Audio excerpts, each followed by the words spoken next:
हूँ मानसी सुदर्शन। आप देख रहे हैं सिटी न्यूज। आप सभी दर्शकों का करती हूँ स्वागत। अब बढ़ते हैं खबरों की तरफ।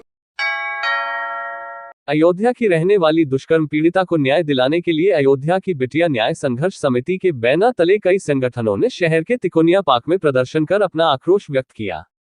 लोगों ने शासन व प्रशासन से उक्त मामले में न्याय संगत कार्रवाई करने की मांग के साथ पीड़ित परिवार को आर्थिक मदद दिए जाने की मांग उठाई है। प्रदर्शन कर रहे महेश मिश्रा ने जिलाधिकारी व एसएसपी के नाम दिए गए ज्ञापन के माध्यम से मांग किया है कि उक्त मामले में मूल आरोपियों की जल्द से जल्द गिरफ्तारी कर कठोरतम कार्रवाई करने की मांग की है।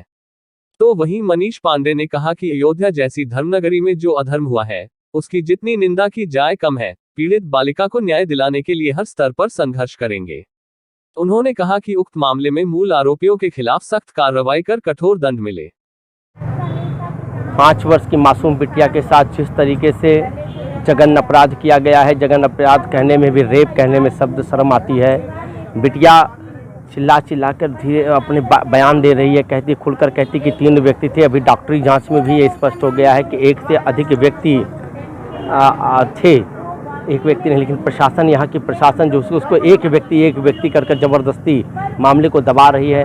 आखिर प्रशासन की क्या मजबूरी है कि वो दोषियों को न्याय नहीं दे रही है, और वो कौन है जिसको बचा रही है? आखिर वो कितना बाहुबली है कि उसको बचा रही है? ये इसके लिए हम उस बिटिया को न्याय दिलाने के लिए आज इस तरीके अनशन पे बैठे हैं, और ये अनशन अनवरत आगे बढ़ेगा। अनशन से अगर हमें आंदोलन के और सड़कों पे ले जाना पड़ेगा तो हम ले जाएंगे हम, लेकिन उस बिटिया के न्याय दिलाने के लिए यहाँ पर लगातार मांग करते रहेंगे। विधायक जी अब तक कहाँ सो रहे थे? 15 दिन हो गया। विधायक जी की आंखें कहाँ बंद थीं?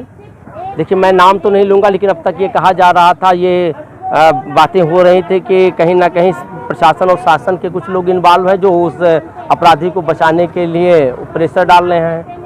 ऐसी बातें अफवाहें आई थी, लेकिन ये सच कितना है ये तो बाद में ही पता चलेगा। लेकिन आखिर 15 दिन तक अब तक विधायक जी कहाँ सो रहे थे?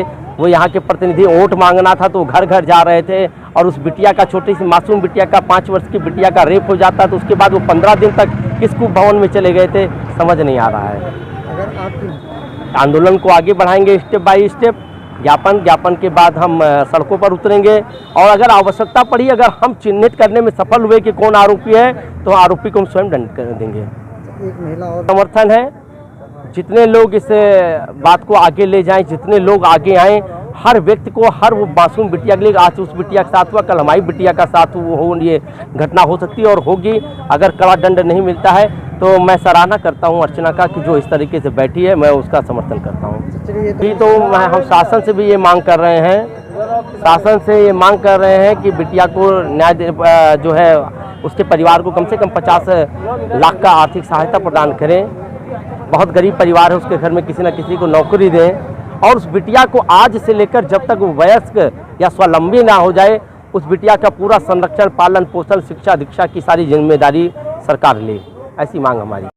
देखिए, मामला जो है वो ये है कि एक 7 वर्षीय बालिका के साथ दुष्कर्म हुआ अयोध्या जैसी पवित्र पावन भूमि पर, और अयोध्या की आत्मा को घायल करने वाली ये घटना है, और पूरा समाज, चाहे वो किसी भी वर्ग का हो, बुरी तरह आहत है। शासन प्रशासन कई स्तरों पर लापरवाही हमें दिखाई दी, और इसीलिए हम लोगों द्वारा एक संघर्ष समिति का गठन किया गया। एक अयोध्या की बिटिया को न्याय दिलाने के उद्देश्य से अयोध्या की बिटिया न्याय संघर्ष समिति के नाम से ये धरना प्रदर्शन चल रहा है, और प्रशासन से और शासन से हमारी यही मांग है कि जांच निष्पक्ष हो, मूल अपराधी जो है उनकी गिरफ्तारी हो, और अगर यहाँ का प्रशासन या पुलिस व्यवस्था इसको अगर वो करने में सक्षम नहीं है तो पूरी तरह मामला सीबीआई को जाए। ये हम कहना चाहते हैं कि मामला सीबीआई को ना हो तो सीबीआई को आप दीजिए। और इसी, चूँकि कल शायद मुख्यमंत्री महोदय आने वाले हैं, और हमारी ये कोशिश रहेगी कल मुख्यमंत्री को एक ज्ञापन तो ये जानकारी मेरा नहीं थी आज। देखिए, चूँकि परिवार जो है, हमें जानकारी मिली है कि परिवार उस स्थिति में नहीं है कि वो इलाज करा सके, और चूँकि बिटिया की भविष्य की भी बातें हैं, इसीलिए हमने अपने एक ज्ञापन भी हमारा जा रहा है, जो कि वरिष्ठ पुलिस अधीक्षक महोदय और जिलाधिकारी महोदय को ज्ञापन दिया जाएगा। और उस ज्ञापन के माध्यम से हमने बात उठाई कि बिटिया जब तक स्वावलंबी ना हो जाए, जब तक सक्षम ना हो जाए, इसका खर्चा शासन प्रशासन अथवा शासन उठाए, ठीक है। और भी कई मांगे, 6 सूत्रीय मांगे हैं इसमें, तो अभी थोड़ी देर बाद में कोई उनका 30% आ जाएगा तो उसको हम ज्ञापन सौंपेंगे। और दूसरी बात जो मुख्यमंत्री वाली बात थी कि अगर मुख्यमंत्री मान लीजिए आज नहीं हो पाया है तो हम ये मुख्यमंत्री महोदय से समय लेंगे आगे के लिए और पूरी घटना उनके सामने बताते हुए ये सारी मांगे हम मुख्यमंत्री के सामने रखेंगे। शर्मसार हुई खाकी वर्दी। अयोध्या, सिपाही ने शर्मसार की खाकी वर्दी। शराब के नशे में पड़े रहा तख्ते पर, सरकारी असलहे की भी नहीं खबर। अयोध्या धाम के हनुमानगढ़ी के पास शराब के नशे में पड़ा रहा सिपाही। वायरल हो रहा वीडियो। आज सीएम योगी है अयोध्या के दौरे पर। खबर अयोध्या से। समाज सेविका अर्चना तिवारी का धरना आज 5वें दिन भी गांधी पार्क में जारी। आपको बताते चले कि अयोध्या में आप से 17 दिन पूर्व एक 7 साल बच्ची के साथ दुष्कर्म किया गया था, जिसमें साफ साफ बच्ची ने 3 लोगों का नाम लिया था, पर पुलिस ने सिर्फ एक ही लोगों को गिरफ्तार किया था, जिसको लेकर समाज सेविका अर्चना तिवारी अपने पति के साथ 5 दिन से धरने पर बैठी हैं। उनकी मांग है कि 25 लाख मुआवजा पीड़ित परिवार को एक सरकारी नौकरी दी जाए और दोषियों को तुरंत सजा दी जाए। समाज सेविका अर्चना तिवारी ने कल से भूख हड़ताल पर बैठने की बात कही है। आपको बताते चले कि आज सुबह के मुख्यमंत्री योगी आदित्यनाथ अयोध्या दौरे पर हैं। उनके आगमन के कुछ घंटे पहले अयोध्या विधायक वेद प्रकाश गुप्ता ने पीड़ित परिवार से मुलाकात की थी। 5वां दिन है आप लोग के धरने का जी। क्या लगता है कोई अब मिलने आ रहा है आप लोगों से? जी, हमसे कोई ना मिले कोई बात नहीं, गुड़िया को न्याय जरूर मिलना चाहिए जो है। और साथ में एक निवेदन आपके द्वारा यही करना चाहेंगे कि जैसे वेद गुप्ता जी सब जगह पे एक बात फैला रहे हैं कि जो मतलब इस आंदोलन में योगदान दे रहा है या आगे चल के मतलब कि सहयोग करेगा तो सबके ऊपर मुकदमा लिखा जाएगा, या ये ऐसा भ्रम डर डाल रहे हैं कि योगी जी के द्वारा यह कहा गया है। तो योगी जी को वो बदनाम ना करे, पहली चीज, ठीक है। हर आदमी को लोकतंत्र में बोलने का अधिकार है। अगर आपके बारे में कोई बोल दिया है तो आप उस परिवार, पीड़ित परिवार से मिलने के बाद जो ये आप बयान दे रहे हैं, ये बहुत दुखद बयान है आपका कि सबके ऊपर कार्रवाई होगी। अगर आप सत्ता पक्ष में चुन के आए हैं जो है, तो आपसे जनता सवाल पूछने का अधिकार रखती है। तो आप वहाँ भड़का के और कुछ चुनिंदा लोगों जैसे हम लोग हैं या अन्य और लोग हैं, तो उनके खिलाफ जो मुकदमा लिखाने का षड्यंत्र कर रहे हैं, ये षड्यंत्र आपका चल नहीं सकता है। और एक बात और कहना चाहूँगा गुप्ता जी, अगर मुकदमा लिखाना है तो यहाँ की सारी जनता निर्दोष है, सारी जिम्मेदारी मैं लेता हूँ। मुझे और मेरी पत्नी को जेल में डालकर सारी कार्रवाई कराइए, लेकिन किसी निर्दोष को और किसी को फंसाने की साजिश ना रचिए। ये आपसे निवेदन करते हैं, ये गुप्ता जी तक पहुँचा दीजिएगा। सुनवाई नहीं हुई एक्शन के बाद भी तो अगला कदम क्या है? अगला कदम वीर लड़ता है अंत तक, आत्महत्या नहीं करता, लड़ता है, लड़कर मरेंगे जो है, संघर्ष करते रहेंगे जो है। कहा जाता है चट्टान पे बार बार चोट मारोगे तो एक ना एक दिन कोई रास्ता जरूर निकलेगा। तो हमारा लोकतंत्र बहुत मजबूत है, अभी क्रांतिकारी लोगों की कमी नहीं है जो है। पंडित अंतरिक्ष जी महाराज को ना बदनाम करें। अनशन का धरने का 4था दिन है और क्या क्या मांगे हैं? आज हमारा धरना का 5वां दिन है और हम यही मांग करते हैं कि जो हमारी गुड़िया, अयोध्या की गुड़िया के साथ रेप हुआ है, उस गुड़िया को उचित इलाज कराया जाए। और बच्ची के परिवार को इस समय देखिए आर्थिक स्थिति उसकी सही भी नहीं, उसके परिवार के, तो उसको आर्थिक मदद किया जाए। 25 लाख का हम लोग को मांगे, बच्ची को, परिवार को 25 लाख रुपया दिया जाए। और बच्ची जितना पढ़ाई करना चाहती है उसका अच्छे से अच्छा पढ़ाई किया जाए और उसके परिवार में एक सरकारी नौकरी दिया जाए, यही हम लोग मांग करते हैं। और जो अपराधी हैं उन तीनों को, अगर 3 अपराधी पाए जाते हैं कि हाँ उचित वो जानकारी के बाद कि ये अपराधी तीनों अपराधी हैं, तो उन तीनों अपराधी को ये उम्र कैद नहीं चाहिए, तीनों को फांसी की सजा होनी चाहिए। योगी जी भी आज आए हुए हैं जी, हो सकता है उनसे पीड़ित परिवार से मुलाकात करें। वेद गुप्ता जी ने मुलाकात की है, क्या कहेंगे इसके लिए? अभी तक कहाँ थे वेद गुप्ता जी? जब उनको लगा है कि योगी जी आ रहे हैं, हो सकता है परिवार, या तो उन लोग छुपाएं और परिवार से मिलेंगे योगी जी, तो वो सोचते हैं कि लाइए परिवार से मिल के थोड़ा सा मामला को ठंडा किया जाए, ताकि योगी जी तक बात ये ना जाए कि वेद गुप्ता जी उनके साथ क्या किए, अभी तक क्यों नहीं वेद गुप्ता जी उनसे मिले, अभी तक क्यों कार्रवाई नहीं, क्यों दोनों अपराधी अभी तक घूम रहे हैं। बच्ची ने गवाही तो दे दिया है ना कि 3 लोग थे, जब शंका में लिया जा रहा है 3 लोगों को, तो उन 3 लोगों को अब तक उन लोगों पर FIR तक नहीं हुआ है अभी तक उन सब के ऊपर। ये कांड कितना दिन हुआ? ये कांड आज 17 दिन हो गया 17 दिन जी। आपके धरने का 5वां दिन 5वां दिन है। क्या लगता है आपकी सुनवाई हो रही है? कुछ धरने कहाँ सुनवाई हो रही है? आज 5वां दिन है, अभी तक कोई किसी की तरफ कोई नहीं आया हमारे पास आश्वासन देने के लिए कि हाँ कार्रवाई की जा रही है, आपका जल्द से जल्द हम लोग न्याय दिलाने में लगे हुए हैं। कुछ नहीं, एकदम तानाशाही है। बैठी है तो बैठे रहने दीजिए। तो कल से हम लोग अनशन में बैठेंगे। कल से हाँ, कल से हम लोग अन्न त्याग देंगे। हम हमारे पति नहीं खाएंगे। क्या नाम है आपका? समाज सेवी अर्चना तिवारी। उत्तर प्रदेश में भाजपा की ऐतिहासिक जीत पर इलेक्ट्रॉनिक डीलर एसोसिएशन के तत्वाधान में एक स्थानीय होटल में सम्मान समारोह का कार्यक्रम आयोजित हुआ। ये कार्यक्रम अयोध्या के विधायक वेद प्रकाश गुप्ता को दोबारा विधायक बनाए जाने को लेकर सभी व्यापारियों ने उनका स्वागत कर दी जीत की बधाई। इलेक्ट्रॉनिक डीलर एसोसिएशन के अध्यक्ष मोहम्मद उमर ने आए हुए अतिथियों का स्वागत किया। वहीं नगर विधायक वेद प्रकाश गुप्ता ने कहा कि इस अयोध्या विधानसभा से दूसरी बार सेवा करने का अवसर मिला है, इसलिए इन सभी का आभार प्रकट करता हूं। उन्होंने कहा कि व्यापारियों की जो भी समस्या है उनकी समस्या का जल्द पूरा किया जाएगा। वही कहा, मैं पहले व्यापारी नेता हूं, मेरा पूरा जीवन व्यापारी समाज के लिए हमेशा समर्पित रहा है और आगे भी रहेगा। व्यापारी को सुरक्षा, सुविधा, व्यापार में जो भी समस्या आती है उनका सारणीकरण किया जाएगा। लगातार 40 वर्षों से हम लोगों ने कार्य किया है और आगे भी करते रहेंगे। एसोसिएशन के अध्यक्ष मोहम्मद उमर ने कहा कि नगर विधायक वेद प्रकाश गुप्ता का आज हम सभी व्यापारियों ने उनका सम्मानित कर और जीत की बधाई दी। इस सम्मान समारोह के अवसर पर व्यापारी नेता सुशील जायसवाल, उपाध्यक्ष अशोक जायसवाल, महामंत्री पुनीत केसरवानी, संगठन मंत्री सोहेल अहमद, मीडिया प्रभारी अशफाक अहमद, कोषाध्यक्ष हरदीप सिंह आदि व्यापारीगण मौजूद रहे। विधायक जी कहाँ आए हैं, क्या कहना चाहेंगे? बताइए जो आप यहाँ पर आए हैं। आज कान्हा पैलेस में फैजाबाद अयोध्या इलेक्ट्रिकल एसोसिएशन की इस समारोह में मुझे आने का अवसर मिला और इन समाज के अपने व्यापारी नेताओं के साथ इनका आशीर्वाद लेने में आया। मैं कहूँगा सम्मान नहीं, इन लोगों का आशीर्वाद मुझे मिला है और इस अयोध्या विधानसभा से उन्हें दूसरी बार मुझे सेवा करने का अवसर मिला है। इसके लिए इन सब लोगों का आभार व्यक्त करने आया हूँ, धन्यवाद देने आया हूँ और इनको ये विश्वास दिलाने आया हूँ कि इनकी जो भी समस्या है, मैं व्यापारी नेता के रूप में पहले हूँ, उसके बाद मैं विधायक हूँ और निश्चित रूप से पूरा जीवन व्यापारिक समाज के लिए समर्पित किया है और आगे भी जब तक रहूँगा मेरा ये समर्पण व्यापारिक समाज के प्रति रहेगा। व्यापारी को सुरक्षा मिले, व्यापारी को सुविधा मिले, व्यापारी के जो व्यापार करने में जो उनकी समस्याएं आती हैं उनका सरलीकरण हो।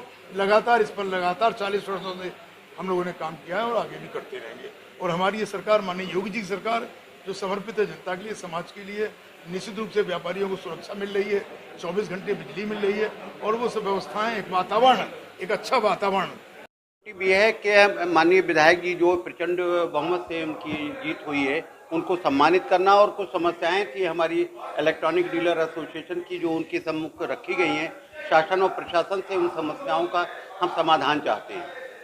इस मौके पर कौन लोग मौजूद हैं और सम्मानित समारोह भी किया है? तो सम्मानित भी किया लोगों ने, उनका नाम क्या है?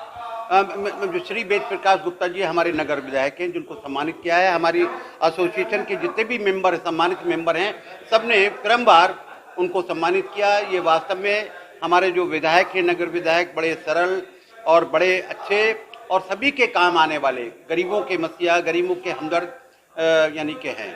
इसीलिए सब इनकी जो है हमारे एसोसिएशन में भी बहुत ही अच्छी इमेज है। क्या नाम आपका है? मोहम्मद उमर, मैं अध्यक्ष हूँ Ayodhya electronics dealers association. Uttar Pradesh के मुख्यमंत्री योगी आदित्यनाथ के अयोध्या दौरे से पहले अयोध्या में 16 मार्च को मासूम के साथ दर्दनाक घटना को लेकर स्थानीय विधायक वेद प्रकाश गुप्ता के घर पहुंचे, जहां उसे न्याय दिलाने के साथ ही सभी प्रकार के सहयोग दे जाने का भरोसा दिलाया, तो वही गुप्त रूप से आर्थिक सहयोग भी प्रदान किया। इस दौरान विधायक ने पुलिस के द्वारा अपराधी को गिरफ्तार कर केस वर्क आउट करने की बात कही। वही अयोध्या विधायक वेद प्रकाश गुप्ता ने परिवार के लोगों को विश्वास दिलाते हुए कहा कि पीड़िता के बयान होने के बाद कोई भी अपराधी बाहर नहीं घूम सकेगा जो भी इस घटना में शामिल है। जल्द ही उनकी गिरफ्तार भी कर दी जाएगी। उन्होंने कहा कि यह घटना बहुत ही दर्दनाक है और हम लोगों की पहली प्राथमिकता घटना घटने के बाद ही इस प्रकार से बच्ची की जान बचाया जाए, इसके लिए लखनऊ में उसका इलाज किया जा रहा है। वहीं इस मामले को लेकर यह भी आरोप लगाया कि कुछ लोग इस घटना को लेकर गंदी राजनीति कर रहे हैं। जिस प्रकार से घटना हुई उसके बाद उसका वीडियो वायरल किया गया है, जो कि निंदनीय अपराध है। तो वही दावा किया कि यह घटना के बाद पुलिस के द्वारा अपराधी की गिरफ्तारी कर केस को वॉकआउट भी कर दिया गया। लेकिन अभी भी परिवार के द्वारा जो आरोप लगाए जा रहे हैं, इसमें पीड़िता के बयान होने के बाद उचित कार्रवाई की जा सकती है। दरअसल अयोध्या के येलो जोन के निकट एक 7 वर्षीय मासूम के साथ हैवानियत की घटना हुई, जिसमें पीड़िता अभी भी लखनऊ के अस्पताल में इलाज चल रहा है। वही पीड़ित परिवार के लोग शासन प्रशासन से न्याय की गुहार लगा रहे हैं। कुल लगभग आज 15 दिन हो गया है, लेकिन कोई ठोस कार्रवाई न होने के कारण परिजनों में नाराजगी है। क्या बातें हुई हैं उनसे, क्या आपके द्वारा आश्वासन दिया गया? देखिए, जिस पर मैं घटना घटी थी, मैं होली मिलन में कहीं गया हुआ था। सबसे पहले अस्पताल में मैं पहुंचा था। सबसे पहले पीड़िता के साथ उनकी माताजी थी, पिताजी थे, परिवार के लोग थे और कुछ 1-2 लोग पड़ोसी भी थे। और मैंने वहाँ देखा सीताराज सिंह जी भी वहाँ लगी हुई हैं। और हमने उस समय सब व्यवस्थाओं को, उसके बाद माननीय सांसद जी पहुँचे, माननीय मेयर साहब पहुँचे और उसके बाद हम लोगों ने रहकर 1 बजे तक व्यवस्थाएं बनाई थी। उसको लखनऊ भेजा। लगा बेटी की स्थिति ठीक नहीं होगी, यहाँ रहेगी, तो इसलिए उसको लखनऊ शिफ्ट किया गया, क्योंकि गंभीर स्थिति उसमें बताई जा रही थी। और निश्चित रूप से वहाँ भी डॉक्टर्स की व्यवस्था बनाकर उसको पहली प्राथमिकता थी उस समय कि बच्ची का जीवन कैसे बचे, जो हम लोगों की प्राथमिकता थी। और दूसरी प्राथमिकता थी कि सही मुलजिम गिरफ्तार हो जाए। मैंने उसके बाद तुरंत उसको भेजने के बाद प्रशासन से कहा कि अविलंब गिरफ्तारी इसमें होनी चाहिए। और निश्चित रूप से पुलिस प्रशासन ने सक्रियता दिखाई और बहुत जल्दी विदिन 6 आवर्स वो गिरफ्तारी होगी, केस वर्कआउट हो गया। निश्चित रूप से मैं कह सकता हूं कि घटना बहुत दर्दनाक है, बहुत शर्मनाक है, बहुत ही अफसोसजनक है। उसके बाद हम लोग मंत्रिमंडल का विस्तार था, तमाम संपत्ति सबकी बाहर लखनऊ में लगातार जाना रहा, लेकिन मैं जानकारी लेता रहा। कुछ लोग यहाँ पर आकर घटिया किस्म की राजनीति कर रहे हैं, जो नहीं करनी चाहिए। जिस लड़की के साथ इतना बड़ा कांड हुआ, बच्ची के साथ, उसकी आइडेंटिटी डिस्क्लोज क्यों की गई, जो नहीं होनी चाहिए। एक अपराध है ये, एक अपराध है ये, इसमें सजा भी होती है। तो ये शांति के साथ जो मदद हो सकती है उसकी करनी चाहिए। उस पीड़ित परिवार को, उस पीड़ित घटना को लेकर सब दुखी हैं। कौन किसको उस पूरे मामले में। और एक मिनट और ये निश्चित रूप से आज जब कल मैं आया, तो आज मैं इसीलिए आया सुबह कि मैं मिलूं और उनकी व्यथा। इसमें कहा जा रहा था 164 का बयान, तो पुलिस ने मुझे बताया कि ये लोग गए थे, डॉक्टर्स ने मना किया था कि अभी इस स्थिति में नहीं है, हम बताएंगे। तो आज फिर मैंने जब इनसे कहा, इंस्पेक्टर से, तो बात हुई लखनऊ, तो डॉक्टर्स ने कहा कि हम 12:30 बजे बताएंगे बयान के लिए आपको कब आना है। तो ये बयान के लिए जाएंगे निश्चित रूप से, और इनके परिवार के 1-2 लोग भी जाएंगे। लड़की जिसके साथ ये घटना घटी है, वो बेटी जो बयान देगी, यदि उसमें कोई और भी साथी होगा तो उनके खिलाफ अविलंब कार्रवाई होगी, इसमें कोई देरी नहीं होगी। अयोध्या में श्री राम जन्मभूमि के मुख्य गर्भगृह स्थल पर विजय पताका फहराकर रामादल ट्रस्ट मुख्यालय पर 9 दिवसीय महायज्ञ का श्री गणेश किया जाएगा। इस महायज्ञ की जानकारी देते हुए महानुष्ठान के संयोजक पंडित कलकीराम ने बताया कि श्री राम जन्मभूमि पर अस्थायी मंदिर में विराजमान श्री रामलला के मंदिर पर परंपरागत रूप से फहराया जाने वाला धर्म ध्वज और मुख्य गर्भगृह स्थल के निमित्त विजय पताका श्री राम जन्मभूमि के मुख्य पुजारी सत्येंद्र दास से उनके आश्रम सत्यधाम मंदिर पहुंचकर भेंट की और इस महानुष्ठान की सफलता का आशीर्वाद लिया। कलकीराम ने कहा कि वर्तमान समय में विश्व पटल पर माननीय प्रधानमंत्री मोदी जी की बढ़ती भूमिका की सफलता से ही भारत महाशक्ति का सिरमौर बनेगा। उल्लेखनीय है कि श्रीराम जन्मभूमि के मुख्य गर्भगृह स्थल पर बीते 8 वर्षों से माननीय प्रधानमंत्री जी के निमित्त धर्म ध्वज और विजय पताका फहराने के लिए भेंट की जा रही है। जय श्री राम। सनातन बंधुओं, 9 संवत के साथ साथ आरंभ हो रही चैत्र नवरात्रि संपूर्ण सनातन समाज के लिए सुख समृद्धि कारक हो, इसी शुभ कामना के साथ धर्म नगरी अयोध्या जी में श्री राम जन्मभूमि के मुख्य गर्भगृह स्थल पर परंपरागत रूप से फहराई जाने वाली विजय पताका फहराकर अस्थायी भवन में विराजमान श्री रामलला के मंदिर पर धर्म ध्वज फहराकर रामादल मुख्यालय पर 9 दिवसीय महायज्ञ माननीय प्रधानमंत्री जी के नेतृत्व में विश्व पटल पर भारत को महाशक्ति का सिरमौर बनाने की प्रार्थना करते हुए शुरू किया जा रहा है। बीते 8 वर्षों में श्री राम लला का आशीर्वाद लेकर उनके दरबार से शुरू किया गया प्रत्येक अनुष्ठान सफल रहा, जिसका परिणाम आज पूरी दुनिया देख रही है। उत्तर प्रदेश विधानसभा चुनाव में यूपी में प्रचंड जीत दर्ज करने के बाद मुख्यमंत्री योगी आदित्यनाथ आज अपने नए कार्यकाल में पहली बार रामनगरी अयोध्या पहुंचे। मुख्यमंत्री आज दोपहर 2:40 पर अयोध्या पहुंचे, जहां सबसे पहले वह हनुमागढ़ी पहुंचकर बजरंगबली के श्री चरणों में माथा टेका और उसके बाद राम जन्मभूमि पहुंचे, जहां रामलला के दर्शन पूजन किए। इसके बाद मुख्यमंत्री योगी आदित्यनाथ राम जन्मभूमि परिसर में पहुंचकर राम मंदिर निर्माण की प्रगति का जायजा लिया। तो वहीं रामकथा संग्रहालय में अयोध्या मंडल के विकास कार्यों की भी समीक्षा बैठक की। तो वहीं राम जन्मोत्सव की तैयारी को लेकर भी अधिकारियों के साथ बैठक की। अयोध्या हनुमानगढ़ी के पुजारी राजू दास ने कहा कि आज हनुमानगढ़ी आकर हनुमान जी से अनुमति लेकर राम जी का दर्शन पूजन करने गए। वही कहा, जनता ने हिंदुत्व और विकास के मुद्दे पर प्रचंड बहुमत के साथ योगी जी की सरकार बनी। बता दें कि अपने पिछले कार्यकाल के दौरान उत्तर प्रदेश के मुख्यमंत्री योगी आदित्यनाथ लगभग 35 बार से अधिक बार रामनगरी अयोध्या आ चुके हैं, लेकिन अब नए कार्यकाल में मुख्यमंत्री का पद मिलने के बाद उनका यह पहला दौरा है, जिसको लेकर अयोध्या में जोर शोर से स्वागत की तैयारियां की गई थी। सरयू तट स्थित रामकथा पार्क के पास बने हेलीपैड पर जैसे ही मुख्यमंत्री योगी आदित्यनाथ का हेलीकॉप्टर लैंड हुआ, उसके बाद शिष्टाचार मुलाकात व स्वागत की कड़ी में विधायक वेद प्रकाश गुप्ता, विधायक रामचंद्र यादव, विधायक डॉक्टर अमित कुमार सिंह चौहान, महापौर ऋषिकेश उपाध्याय, भाजपा जिला अध्यक्ष संजीव सिंह, पूर्व जिला अध्यक्ष अवधेश पांडे बादल, महानगर अध्यक्ष अभिषेक मिश्रा, एमएलसी प्रत्याशी हरिओम पांडे के अलावा अन्य जनप्रतिनिधि व भारतीय जनता पार्टी के वरिष्ठ पदाधिकारी मौजूद रहे। जबकि प्रशासन की तरफ से आईजी अयोध्या रेंज कविंद्र प्रताप सिंह, जिलाधिकारी नीतीश कुमार, एसएसपी शैलेश कुमार पांडे सहित तमाम जिले के वरिष्ठ अधिकारी मौजूद रहे।